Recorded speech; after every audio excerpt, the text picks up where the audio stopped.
All right, we are live and welcome back to another episode of Marketing Without Rules, the show where we work to inspire business owners by bringing on guests who exemplify the hunter mindset.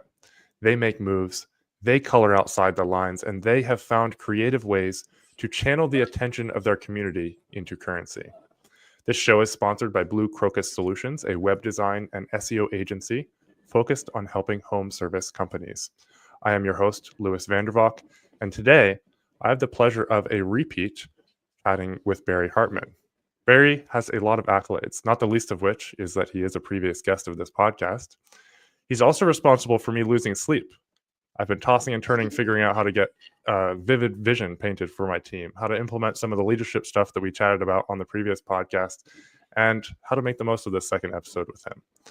Success leaves clues, and it's been really fun getting to see a bit inside Barry's world. He is the co-founder and CEO of 505 Junk, a 6 million plus junk removal company. And Barry has through that company, built one of the most innovative and community-focused businesses in the greater Vancouver area. He also has a passion for leadership, marketing, and helping others achieve success that led him to launch Bolt Accelerator, a coaching platform designed to empower junk removal entrepreneurs to own their markets. Barry's mission is simple: to help business owners scale sustainably, create lasting impact in their communities, and achieve financial freedom. Welcome to the show again, Barry. Thank you so much for having me. I appreciate it. For sure. No, excited about this one. We had a really good chat the first time, and I'm not kidding. I've been thinking a lot about, I actually bought Vivid Vision after we chatted, and I'm just like slowly munching my way through it. Usually I tear through a book, but it's like this one's you got to like let the parts sink in and then kind of move to the next section. So it's been fun. I appreciate that recommendation. Yeah, it's more of a manual, isn't it? Like you can reference back certain chapters and just like, you know, if you're working on a certain aspect of your vision, like pull back to that specific area. And yeah, it's been a huge part of it. Actually just finished up a call before this, talking to someone in Bolt, helping them draft their vision for the next 3 years in the Seattle market. And it's pretty cool to go through it. I love it. I think I really want to, the reason that we kind of planned this second round was to really dive into marketing KPIs, all the stuff that people bleed, in places that they don't even know they're bleeding quite often. But I think I do want to start with Vivid Vision. It's vividly on my mind. And I think it's something that, kind of seems kind of fluffy to a lot of people. If I was to tell you, you got to have a vivid vision for your team, I think that'd be kind of ridiculous. But I just started seeing signs pop up all over the place. It was very fortuitous in when we had the conversation, because I was going through some leadership challenges, and Vivid Vision was something that we haven't had. And then I had Matt Plapp on the podcast, and he talked about his Vivid Vision, and he's like, we've got a fully laminated, like magazine style Vivid Vision that's got like our $5 million plus facility that we're going to build in the next 3 years that he has no idea how he's going to build, but that's what the team's shooting for. And I'm like, okay, you got to touch it, you got to feel it. And then I'm with our kids, and I'm telling them, like, stop whining, tell me what you're thinking about, because I'm going to help you. I just don't know what's in your brain. So if you're just crying and just saying, this, but I don't know that you want a hug or you want to be picked up, then I don't have the vivid vision of what you need. Help me understand that. I'm like, well, you dummy, you're telling your kids to do it and you're not even doing it for your team. Like, how much simpler does it get? So I'd love if you would go back to like when this hit you, across the forehead, or whether you took action and what happened. Because I think paint us a vivid vision of what happened when you started paying attention to this stuff. Yeah, we've done 3 reiterations of it now, so I guess that's 9 years. So going back to 2015 probably. Is it always a 3-year, like you just religiously do the 3-year? Yeah, I like 3 years because we do an annual strategic plan on a annual basis, and that gives us sort of a very clear, like, step-by-step direction as to what we need to be doing with our team in the next 12 months. But if there's no real vision for or purpose behind that year, then I find it sort of you just roll into the next year, sort of like, when entrepreneurs get caught in the day-to-day grind, they just roll into the next day. And so the annual, gives you clarity around the month, the quarter, the week, and all that.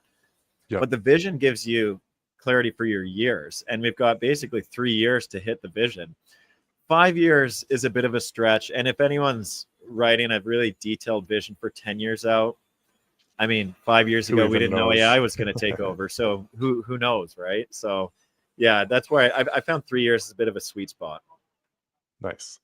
Nice. So what happened 9 years ago that kind of changed that for you? So we were going through a bit of a day-to-day grind. The years were going by, and we didn't have clarity on where we wanted to grow our business to. We had ideas, and we had thoughts and conversations, and we were throwing things out there, and everyone was excited, but there wasn't clarity around what we wanted to 3 years from today. And I kept having the same conversation over and over and over with business partners, with employees, with my partner at the time, with suppliers, with people that we were looking to get an office space from. And when I came across Cameron Herold's book, it's just, I found it so much easier to be able to, first of all, getting my own thoughts out and my business partner's thoughts out onto one document was great. Second of all, so much easier just to forward it to people and just say, here's where we're going in 3 years. If you want to join us on this journey, you're more than welcome to, without having to just keep saying the same thing over and over and over again. Yeah. So let's say the first round, like what was that first experience for you doing it? Because I think I'll speak from my experience. As I start thinking about it, there's like, how will I be able to pivot as I need? Because I think we think in the startup phase, like the ability to pivot is like our superpower, right? But no one wants to just join an organization where everybody's pivoting all the time and running pell-mell in every single different direction. So what was that experience for you when you first put pen to paper and really solidified it and started giving it out? Was there any of that fear when you started?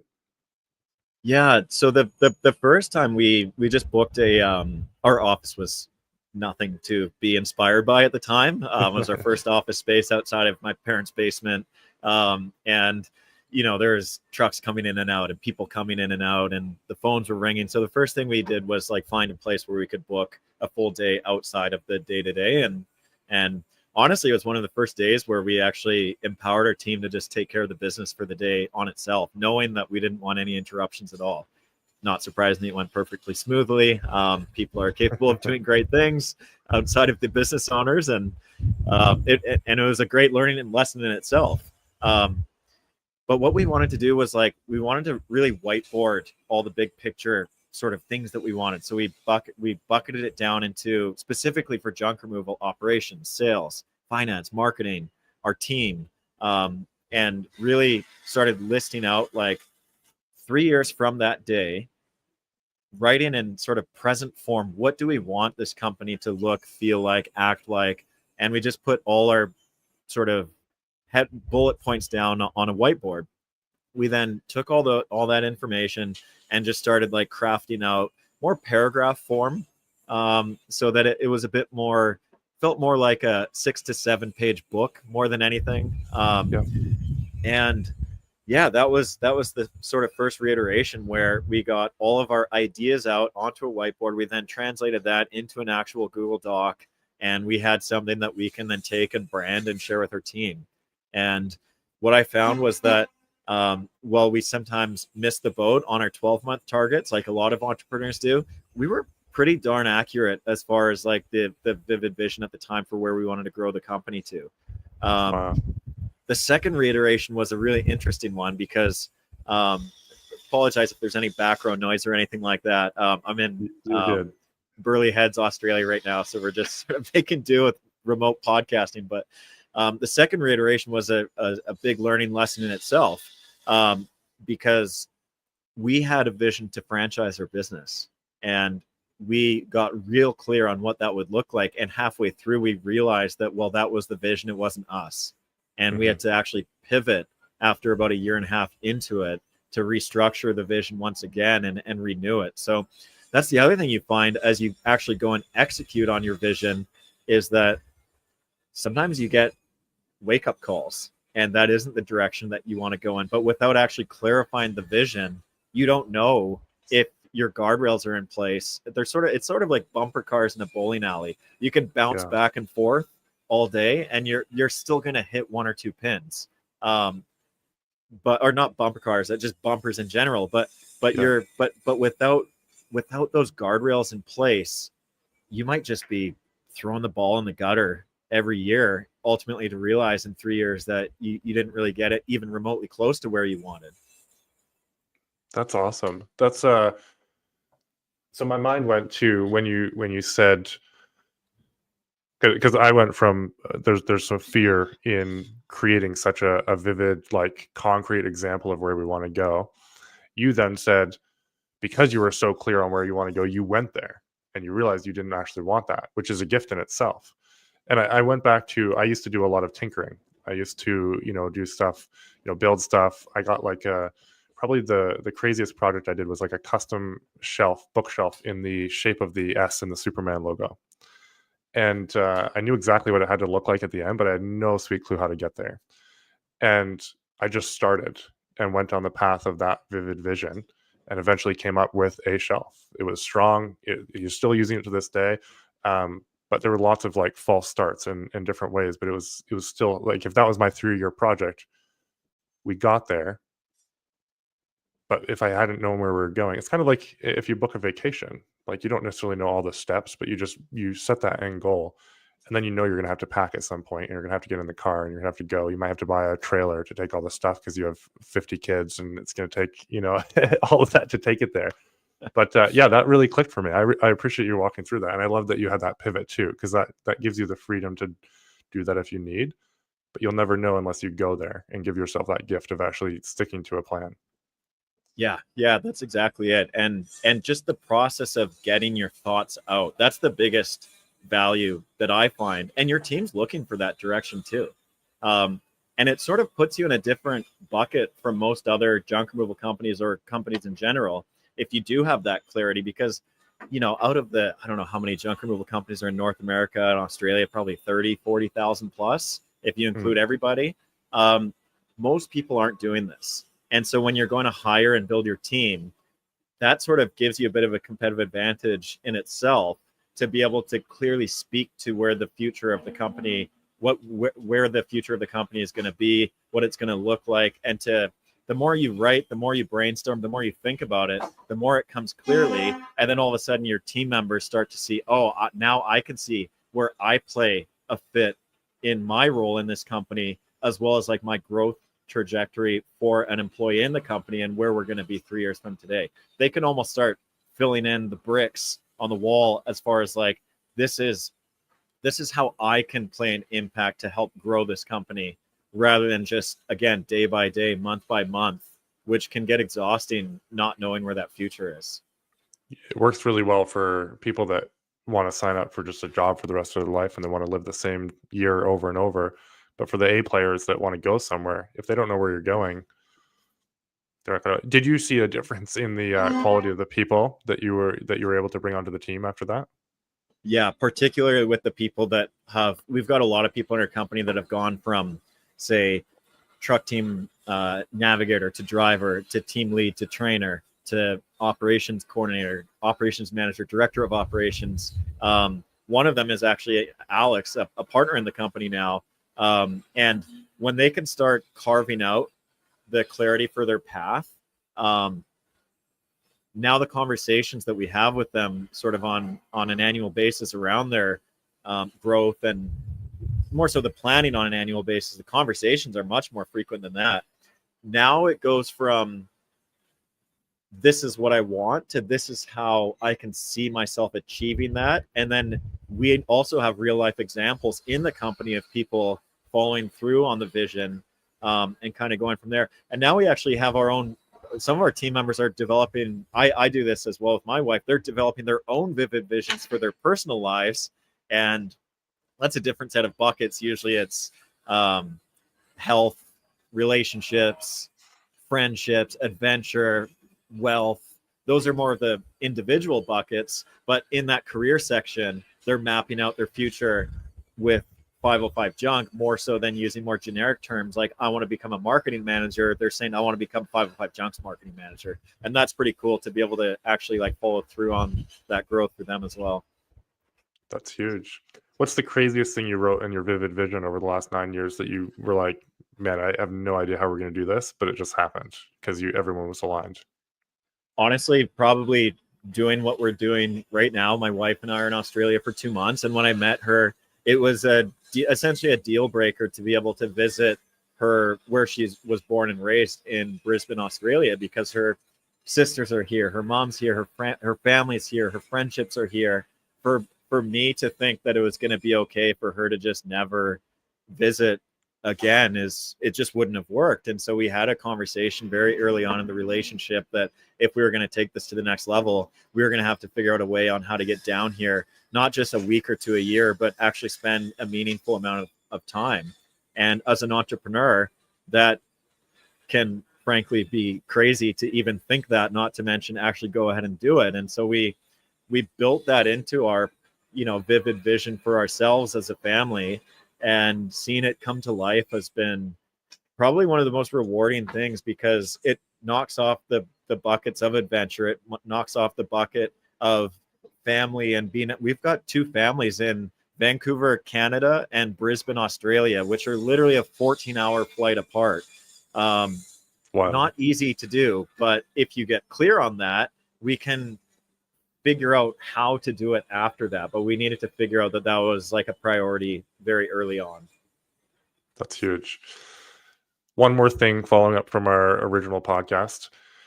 What would be resources that you would give to someone asking for a friend on the team touch-ins, the like books? I'm looking specifically for books maybe that had influenced you in this regard, building the team, touching in with the team, quarterly, yearly reviews that would supplement kind of that vivid vision and growing the team. Yeah, so of course the Vivid Vision book is sort of like the Bible. Yep. We then created actually, you know what I could do? I can send you a template that we use after this, if you could share it with your audience, where we basically just sort of like white labeled a template so that it's usable by anybody. And then what we do now is I still like to go away and actually take time to get out of the day-to-day and think through it. But with AI now, it's more about sitting down and brainstorming, because AI can kind of write the rest, right? And then we can edit it after that. So it's a lot easier. A lot of the time-consuming stuff was just writing the paragraphs, which isn't what this is all about. What this is about is getting really clear on every area of bucket in the business. And so it just took several reiterations for us to kind of figure out what those buckets were. And now it's getting a lot more efficient, because when I'm working with other sort of junk removal companies, it's more about, okay, here's the sandbox that we plan. Here's your buckets. Here's some suggested things to think through.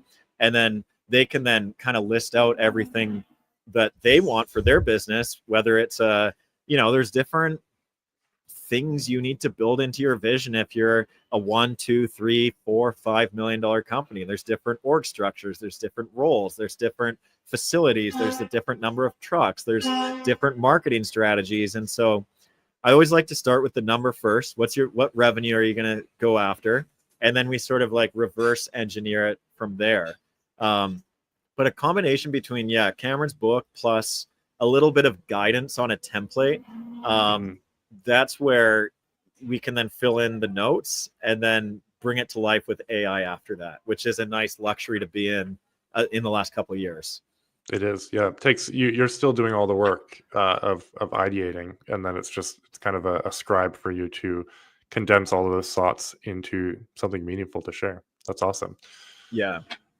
All right, let's get into I titled this live on Facebook. I'm not quite sure what the podcast title will end up being when we go on the podcast platforms, but I titled it, "It's a Crime Not to Track Your Marketing." Let's get into that. Sounds good. What are the main things that you guys track in marketing? Well, let's start there, and then we'll take the conversation where it goes. Yeah, that sounds good. I'm actually going to pull up our marketing plan because there's a few areas of it that I don't want to miss on. So when we're looking at, first of all, how we sort of structure it is we kind of do all of our lead sources on the left of a Google spreadsheet.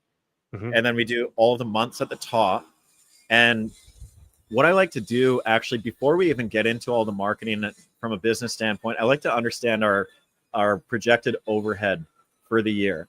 I then like to look at what we think our gross profit margin is going to be for that year, given the price increases that we're going to do. And then we start to get clarity around how much gross profit dollar wise do we need to generate on a monthly basis to break even, and then how much gross profit dollar wise do we need to generate to earn the net profit that we're after. And crystal then clear on the numbers. Crystal clear on the numbers, and then we get into the marketing after that. So when it comes down to marketing, I like to bucket it in the marketing. I like to bucket it down into, and it's a hybrid between sort of business development and marketing. So the first bucket we look at is our business development. So for our outbound sales to recurring commercial accounts, what kind of revenue are we looking at per employee on a monthly basis? So if it's just you, the business owner, doing it, what kind of revenue do you intend to bring in? We then look at, in our case, we've got 1, 2, 3, 4. There's about 4 people that are responsible to be bringing in recurring commercial revenue. Then we've got our digital marketing bucket. So the big ones, obviously Google, looking at whether it's like Google Ads, SEO, LSA, all that kind of stuff. Certain other areas like, Meta, Yelp, looking through here, a little bit on some of the older dogs like the Better Business Bureau, email marketing, starting to get some leads coming in through Reddit and a few different channels there. We're looking at Chat GPT, depending on, the future of search, starting to see a bit of lead flow there. Next bucket after digital marketing is referrals and partnerships. So client referrals, employee referrals. We've got a section called other referrals, which is just like a group of everything. Last section is traditional marketing. So we're looking at any like direct mail, truck signage, trade shows. We even got yellow pages in there because we've got a few outstanding accounts that found us through the yellow pages years ago and continue to book revenue on a monthly basis. That's awesome. We've got all of our newspaper local ads that we do, which we're not doing as much anymore. That was more of a COVID era thing when everyone was actually at home reading local newspapers. And then we combine all of the revenue for all of that, and that's what gives us our total revenue. Now, each sort of bucket that we talked about, there's, let's see, 1, 2, 3, 4, 5, 6, 7, 8. There's about 8 KPIs per bucket. Google has quite a few more KPIs because of the robustness of the campaigns. But we're typically looking at the spend per campaign, the revenue per campaign, the number of leads per campaign, the number of jobs per campaign. Those divided by each other gives us our close rate per campaign, our average job size per campaign, our gross profit per campaign. Now, for the record, we don't track gross margin per campaign. We just take the average gross profit across the board, maybe make a few assumptions if we need to get a little more clear on that. And then the most important one for us is the gross profit return on marketing investment per campaign. So that when we know we deploy $1 into a campaign, how many gross profit dollars are we getting back in return? And we're looking to quantify that return when we're making some decisions. How are you quantifying gross profit return on each marketing campaign? Do you have all of the job costs already tied in there and calculated into it? Yes. So we're looking at, so when we're looking at the spend, that's easily quantifiable per campaign. In our CRM, we use a platform called Vonago. It allows us to track the number of leads, as well as the number of jobs, as well as the average job size per campaign. And then to get the gross profit per campaign, we're typically just looking at the gross margin across the board rather than getting like really linear on the actual like job cost per job per lead source. So, and I share that because in junk removal, the average job size is, call it $500, give or take, maybe lower for residential, higher for commercial. if we were, say, a home builder and the average job size was 500,000, we're going to be wanting to track every single cost per job that we do. But, when we're doing dozens of jobs per day, we just found that the return on time investment of knowing every dollar of every job was outweighed by just being a bit more general and average about the actual gross profit across the board. Awesome. Yeah, appreciate. I'm glad you, because that's where my mind was going. I was like, how much time are they spending on the numbers? Yeah, That's no, awesome. no. So like one of the core values of Bolt is default to action. I much prefer to just take action than sit here behind a spreadsheet and sort of analyze and talk about things all day. So yeah, we like to know the data to make decisions, but that's about it. One of my first mentors in this business said, imperfect action beats perfect inaction every day of the week. And it's I always love stuck that. with me. It's So so it's, true. where do you see junk removal business owners in general? Where do you see them really go off the rails and like not tracking what you think is like one of the most important things they should be tracking? It's a great question. So everyone's going to know their spend, obviously, because P&L, basic stuff. So let's just assume that everyone knows the spend per campaign, whether it's Google ads or Yelp ads or Meta ads or whatever it is, or your investment into an SEO supplier. Surprisingly, a lot of people aren't aware of the revenue per campaign. And while it's not critical to know the number of leads, the average job size, the sales close rate per campaign, knowing the revenue per campaign is. And everybody's CRM system should be able to track the revenue per campaign as a starting point. So attributing a lead source to a customer account and running reports on the revenue for those lead sources. But I would love to see the business owners starting to get into the more detailed data of how many leads did that generate, what's the sales conversion rate on that, and that's when you can start to make more adjustments as far as what is the return on our Google ad spend? Does Yelp ads actually work, or do we just save some of that budget and reinvest it into that? If we just launched Meta ads, how many leads did we get from our first 3 months? Not so that we can panic and quit Meta ads, more so that we can adjust the campaign to represent a reasonable cost per lead, sort of on a per click basis or a dollar basis. Yeah, I love that you track the leads and the jobs from it. I think those are two really important metrics because your close rate is important. If you're getting 100 leads from Facebook over a 3-month period or a month period, probably more in your case, and you're only closing 10% of them, okay, well, is it worth it? Is your cost of acquisition worth it for those, and compare it to the other ones, and then you kind of know which bucket to put more money into and to go harder into. Yes, yeah, that's exactly it. And also knowing, do we have a sales problem or a marketing problem? And for us, that changes on a monthly basis, right? If we just hire someone in sales and our revenue for inbound sales, I think we've got a team of 5 inbound salespeople, sort of full time Monday through Sunday. And if we just hire someone that is still in training but is starting to answer inbound calls, if their sales conversion rate is 40% and the team average is 66, we don't have a marketing problem. We have a sales training problem. And so that's where we need to sort of invest our time. If our sales conversion rate across the board is, we typically target 60% close rate on new accounts, higher obviously on repeat, but 60% for new. And the average on the month is 62%, and we're not hitting our targets, we've got a lead problem. And so that's where it's nice to be able to identify the issues and not make any assumptions around where the biggest problems in the company are. Oof, yeah, they kill all the time, but especially when you start at that scale. I was just listening to Hormozy today talking about the theory of constraints and how they weren't reaching a revenue goal, and it just came down to it wasn't an issue in sales. It was literally HR wasn't able to bring in new salespeople quick enough to grow to where he was. And he's like, I calculated I lost 12 million last year because I didn't figure out that theory of constraints. And so if you know where to look, that's big. How often are you reviewing the numbers?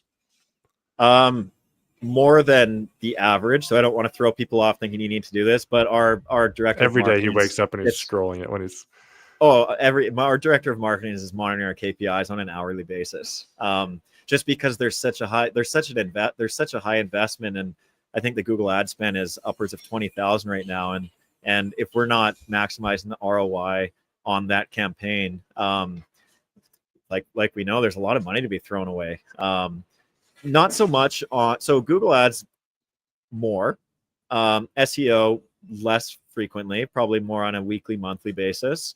And other areas where spend isn't quite as high, monthly is totally fine, right? When we're looking at more, but then we also like to do more of like a quarterly review where we're looking at not so much like immediate impact on the campaigns, more so strategic initiatives that we can look to. Do we need to pivot off a campaign into a new one? But a lot of it with Google ads as well, as you know, if we're getting one of the ones that just popped up a few weeks ago is we started doing truck team advertising on Indeed to do hires for our team. And what a lot of people were doing were going and typing in 505 junk career or job, and our ad would pop up. And on branded, it's less, so it's not the end of the world, but on our branded campaign. But so we had to put a negative keyword in for career, 505 junk career or 505 junk job, knowing that they'll just scroll down and find what they're looking for. But do we need to be spending $6, $7, $8 per click on someone that's just looking to apply for a job? Probably not.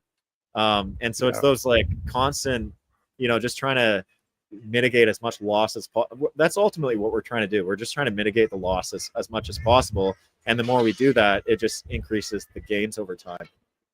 Yeah, it's huge. Because at that, $20K per month, there's a lot of really at any time you've got to be watching those, especially when you're running ads. But at $20K per month, there's a lot of juice to be squeezed potentially from the leads coming in, as well as if you're missing small things, that compounds really fast. Yeah, really, really absolutely. fast. I'm gonna switch Jim, gears inside here. Yeah, no worries. So Jim has a question. I'll just bring that up here. And he says, how should you start to manage tracking your leads while also being on a truck with full days of work on top of working on the marketing to get new customers? Barry's just, for those listening at home after or not watching the audio, Barry's just switching locations real quick. I think the construction was getting a little bit hectic behind him. But Jim has a great question there. And for those that are listening as well, be sure to check out what Barry, I don't know where Gary came from, what Barry is doing with Bolt Accelerator as well. There's a lot of cool stuff he's doing there too.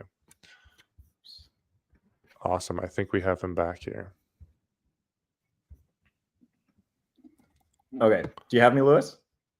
I have your audio. Yeah, I think we're good. Did you happen to hear what I was asking about, Jim? Or do you want me to read that again real quick, the comment here?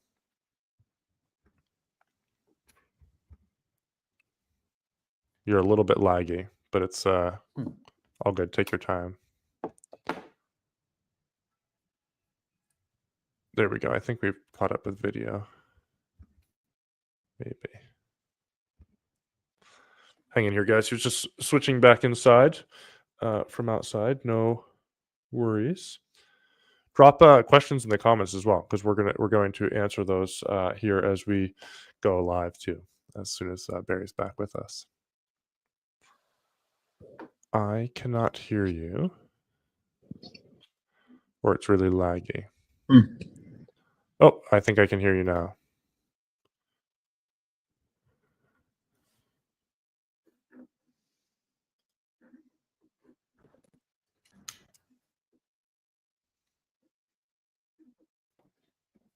Internet seems to Can you hear me, Lewis? Yeah, I can hear you. Yeah. Yeah. It's just it just got a little bit more laggy. Can't hear it on your end. Oh, interesting. Okay, let me try this here. Just hang in here with us, guys.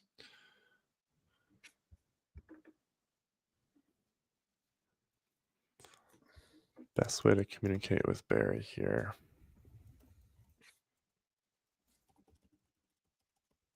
Hmm.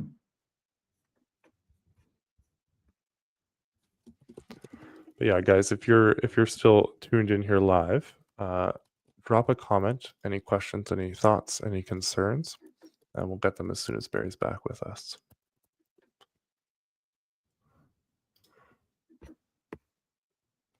No, you're good.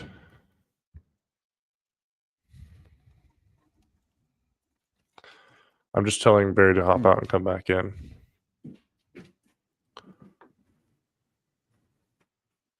And then we'll get that dialed in here. Oh, it might be going to his setup there.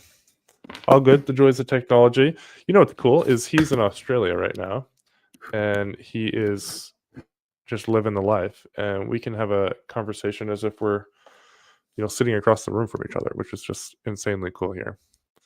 So he's just going to jump back out and come back in, and then we'll make some magic happen on the other side. Where is everybody tuning in from tonight? If you're still with us live, Jim, we will get to your question here as well. All right, Barry's jumping in here. Let's see if we've got connection. Yeah, I can hear you now. Can you hear me okay? Loud and clear, my friend. I'm so sorry about that. You're good.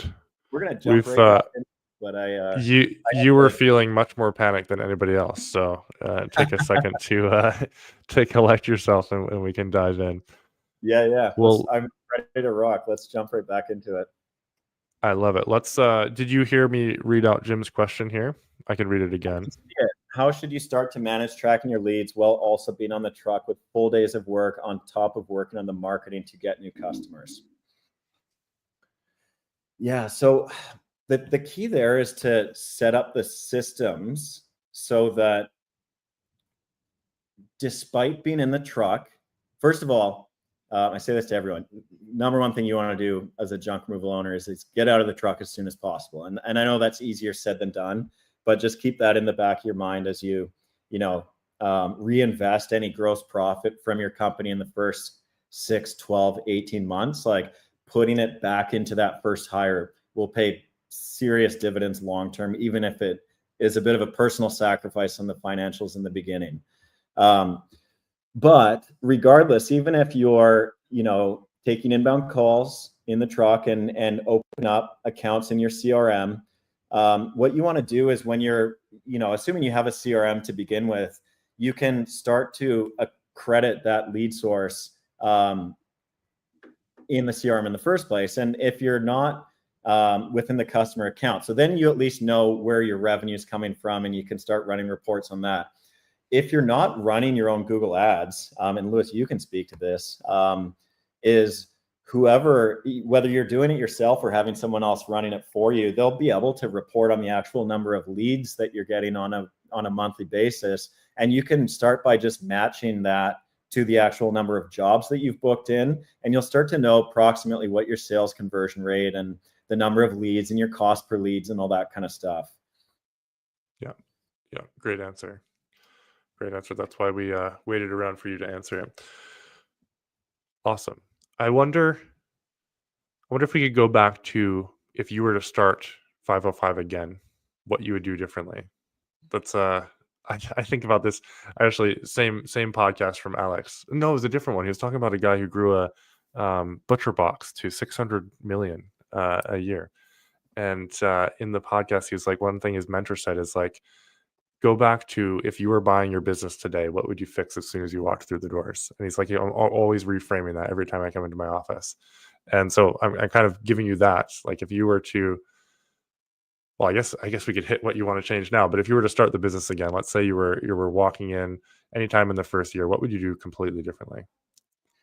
It's so funny that you say this because everything we've talked about, we learned the hard way to know that we actually could have been tracking our number of leads from the beginning. We could have been tracking the cost per lead from the beginning. We could have been tracking the sales conversion rate from the beginning. And it took us probably 7 years. Let's go 4 years before we really started taking it seriously. And by, 5+ years in, we were actually making like impactful data-driven decisions around our marketing. And obviously this is a marketing podcast, but here's the thing to just show that this isn't just biased towards the podcast concept. When we look at the number one reason why businesses fail, it's from cash flow. So where does lack of cash flow come from? It comes from lack of revenue against sort of our, or gross profit against our overhead, lack of profit. Where does lack of revenue come from? It's the lack of our sales conversion rate. Well, even if we have a good sales conversion rate, that's not going to fix the fact that we still lack revenue. So where does lack of revenue truly come from? It's a lack of leads. And that's where, if we could go back in time to start tracking all of our marketing data really early on from the get-go, it would have allowed us to make better decisions over the next 3, 5, 10 years. We started in 2011. So we would have been able to make better data-driven decisions from the get-go, knowing that we were not going based on our gut feeling. We were actually going based on what is actually happening in the business from a marketing standpoint. It's a big deal. There's nothing scarier than flying blind and just thinking, at the beginning, you kind of have a gut feeling of where things are because you're so involved in it. But as you get team members in, you're flying blind without the numbers because you can't see, you're not on all the sales calls necessarily. You're not in the actual production of whatever widget it is, if it's picking up junk or if it's, making websites or it's any number of those things that we find ourselves doing. And then you're like, well, I think everything's fine.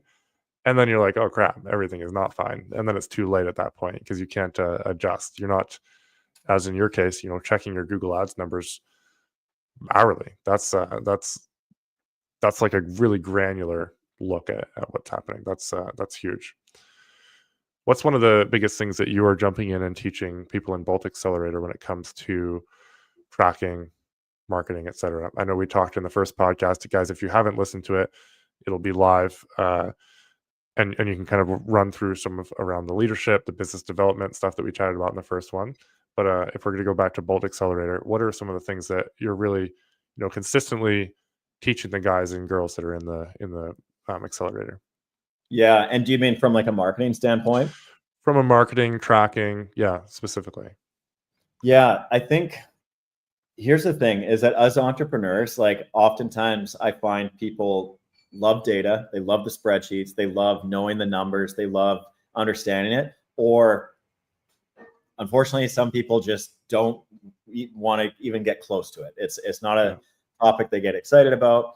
And yeah, it's a bit of a spectrum and you can fill the gap on everything in between. Here's the thing though, somebody needs to do it, whether it's yourself as the owner and you teach yourself Google Sheets, whether it's your marketing supplier that you're working with and you're working in sync to start to know your data. It is 100% a data element because we can't help people in Bolt if we don't know the data ourselves. So the first thing that we like to do with people is to get them onboarded onto, the spreadsheets that we've developed, and people extract the data from different CRMs, whether it's, Jobber or Vonago or everything in between. But we just want to start knowing how much are you spending? What is the cost per lead for that specific campaign that you're getting? What is the sales conversion rate when you look at the number of leads that you got versus the number of jobs? What is the average job size? Some people might have a poorly managed Google Ads campaign that's masked by the fact that they brought in some really big jobs in the last 6 months, and they trick themselves into thinking other people have a really well-run Google Ads campaign, but their average job size is a little low because maybe their pricing's off.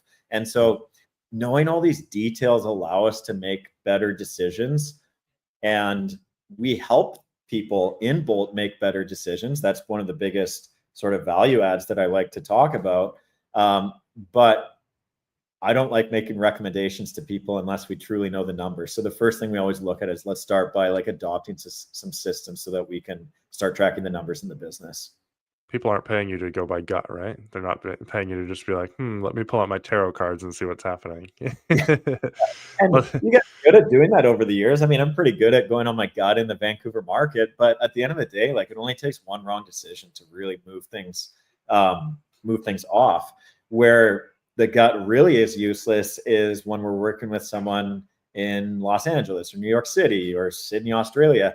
My opinion doesn't matter at that point. It's how do we implement the systems to start to know the data, and then based on the data and the experience that we have, how can we make like suggestions and recommendations and help people after that? Because those suggestions matter, particularly when it's data driven in a niche market like junk removal. But yeah, not without the data. So we always like to start there.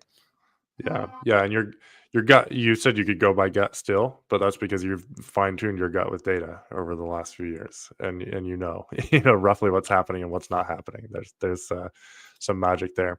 I'm going to switch to a personal interest of mine, Anytime Fitness. I've been following your stories as I think it's Anytime. It's called Anytime Fitness, right? Yes. Yeah. What's the story with fitness? Has it always been a thing for you? Or tell us the story there and how it's influenced your life as a business owner, father, husband. Yeah. So, fitness in general has been a part of one of my buckets. I grew up playing soccer, was a professional snowboarder.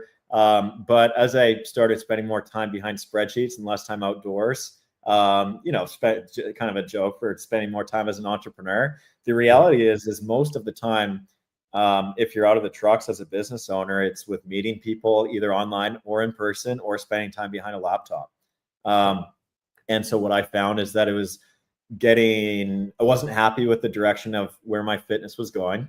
And so I started running, and I started running lots, 5 kilometers or whatever, 3 or 4 miles a day. Trying to get about 800, 900 miles in a year of just running. Started running half marathons, got into a full marathon, and I still wasn't quite happy with it. And so when I started researching more around like nutrition and lifting weights in conjunction with still getting some cardio, that's when I started to see a big shift. So, I used to like to drink a lot, for example, and I basically removed alcohol from my diet for 2.5 years, which was probably one of the harder things to do. Nutrition, wasn't afraid to go get a little fast food here and there, or just go to a restaurant and order pizza instead of the healthier option. And I'm not looking for perfection. I'm just looking for more conscious decisions at this point. And then the biggest one was actually lifting weights. And so my friend had owned an Anytime Fitness franchise. I looked into it. Really spent no time in the gym up until about 2.5 years ago. And what really drew me to Anytime particularly was that anywhere I go, there seems to be one. So I'm in the Gold Coast of Australia right now. There's one 5 minutes from here. In my hometown, small town Tawasin, Canada, there's one 5 minutes from my house. We're going to Brisbane in a month. There's 3 in Brisbane alone. And so just being able to have access to the gym was a big part of that decision. And now I try and go about 4 or 5 days a week, following a fitness plan that was built by a fitness trainer, fairly inexpensive. And I just have found that actually lifting weights in conjunction with cardio has allowed me I do it first thing in the morning. So, before I go into the office, go to the gym, lift my weights, have a shower, and then head in after that. And I just find it clears my head. My resilience for all the problems that come in the business seem to be a lot easier. Knowing that you've already faced the biggest, literal resistance of the day, right? Yeah, exactly. And there's going to be problems every single day popping up in the business. So why not put yourself in the best mental position to be able to handle that? And of course, one of the physical benefits is, I'm a lot happier with where I'm at, as far as like my body and my weight and all that kind of stuff compared to like even 3 or 4 years ago. So that's been awesome. The driver. That's cool. Yeah, coming from the professional sports world and then transitioning to spreadsheets. I didn't go to professional sports. I grew up on a farm, so I used to joke about being paid to work out instead of having to pay. And then it's a bit of a shocker on the body to go to the spreadsheets. So it's funny. I did running too for a couple of years. I had to kind of stop last year due to an injury, and I'm just getting into the gym. I'm like a month and a bit into the gym, really for the first time in my life. Really enjoying it. It's a different feeling. I think the combination will be good. Yeah. And you get more for anyone that's just trying it out for the first time. when you first walk in, it's fairly intimidating because the average person's been going Super there intimidating. Yeah. and there's all these equipment and weights, and I'm like, I don't know what to do. So you just grab a weight and you start doing this. Yeah.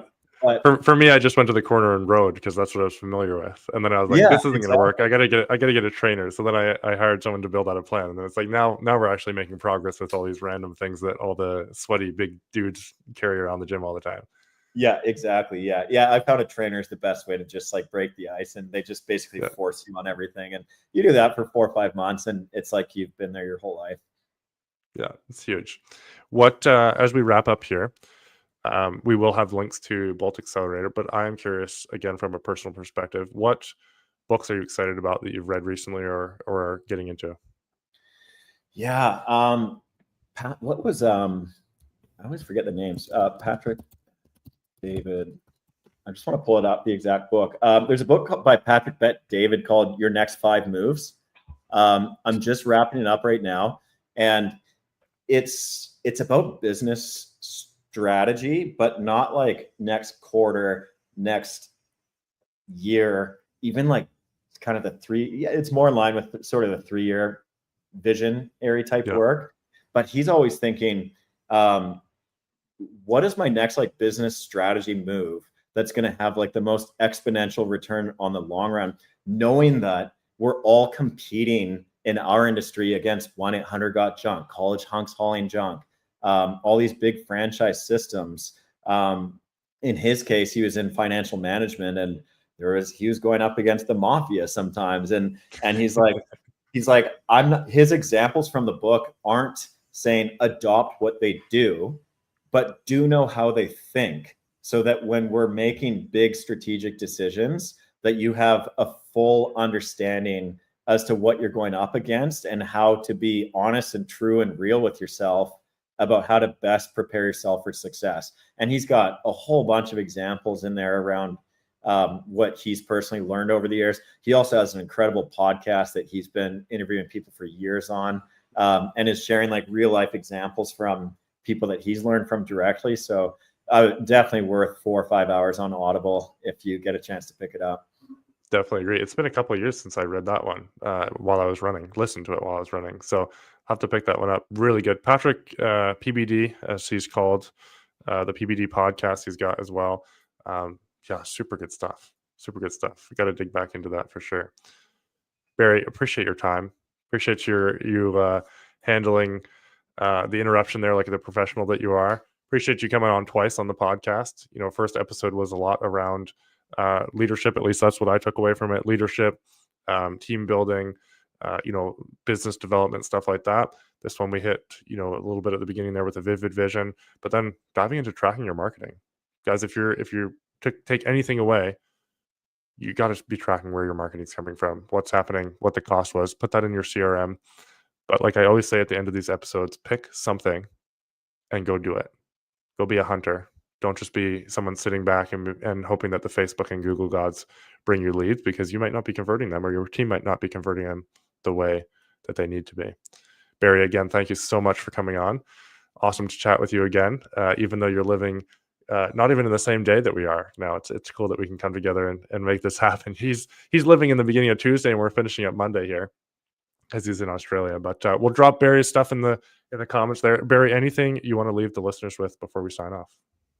Yeah, I mean, it's one of the, first of all, thanks so much for having me. But one of the values, like I said at Bolt, is just default to action. And if you can just take one little thing, read a book that was recommended, or start tracking your leads, or, adopt a spreadsheet, or sit down for just one day, not a week, not a month, and get clear on where you want your business to be in 3 years from today. Just take action, one thing. And going through that process of developing a habit of defaulting to action will be the starting point for all the other next steps you're going to take in building your business. And that's often the difference between some of the most successful people that you read about and the people that are in a bit of a standstill, is they just take action. Yeah. If that isn't the core premise of this whole podcast, I don't know what is. So I can't follow that with anything better, aside from to thank Dan and Jim for Dan Kane says, see you at the top. Jim says, appreciate the content. and Dan's going to get working on tracking some stuff here. So appreciate everyone who listens in live on the podcast. Very appreciate you once again. And guys, we will see you next time. Talk soon.